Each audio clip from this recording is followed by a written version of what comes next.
It's time we take the papers and we start with Sunday Punch and leading straight, no, just above the masthead, 2027 politics stall local government autonomy despite Supreme Court ruling. Details of that on page 5. Now to the leading story. APC faces backlash over controversial candidates list. Party insists changes followed appeal panel's recommendations. Details of that on page 3. Now, let me take one story just below here. My fiance called off our wedding after I lost my leg in accident. Anambra hairstylist. Details of that on page 27. That shouldn't be That's a bad choice. I mean, why? And then you begin to question the whole process, whether he truly loved her or not. Exactly. Yeah, because this is a time I believe she needs Dr. Where should go and talk to her and ask her. Now to this day, we start with the story just above the masthead. Buoyed by CBN reforms, strong earnings, market capitalization of GT Cool. Zenith 10 orders hit 22.5 trillion naira. Atiku asks EFCC, ICPC to probe IMF's claim of Nigeria's pending 8.8 trillion naira off budget, says amount equivalent to 2% of Nigeria's GDP. As much we can take from these days. Now to the nation. All right, xenophobia. 2 more Nigerians killed in South Africa. Pretoria rules out compensation for Nigerian victims. Details of that on page 2. More questions trail Adeyemi's Presidential Foreign Investment Promotion Council, that is PFIPC, as federal government probe looms.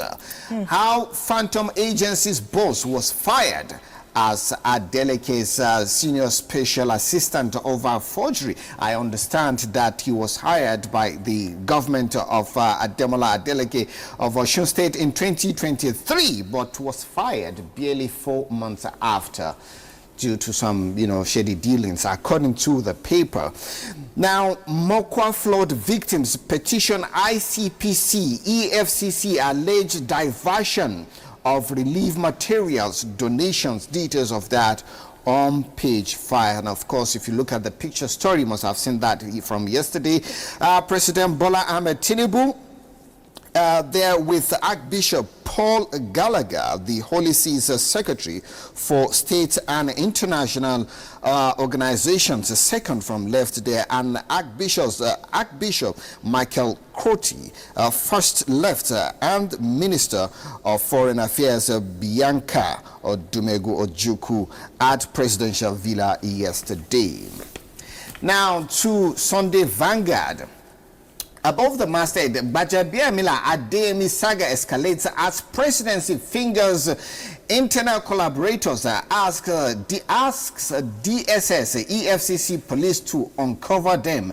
How Accountant General of the Federation deployed Treasury officers to fake council document. Details of this on pages 6, 4, and 6 and 4. Now, 2027 fresh storm rocks APC over NAS list. We've seen that from the previous paper.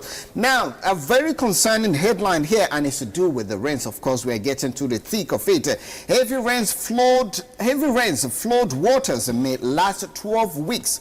Government agency warns fears mountain states drinking water feared polluted. Details of all this can be found on page 11. Now to Sunday Sun.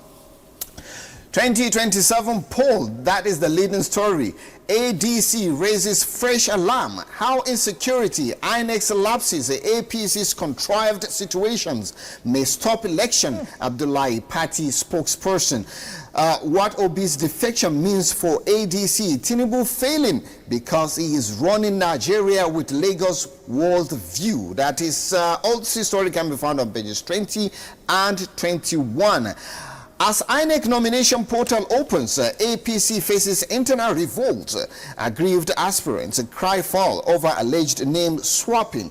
ADC, NDC, other opposition parties on edge. Details of these can be found on pages 18 and 19. Now, the last story this morning. Rejection, humiliation shaped my success. This is coming from Mercy Aibe. Details of that on page 14. Have you ever experienced that? That's another rejection? level of choice making. She yes. chose not to stay down. Yes. Instead, she used that to galvanize herself to action. And today, see, she's a household name, locally and internationally. Definitely. You're taking us to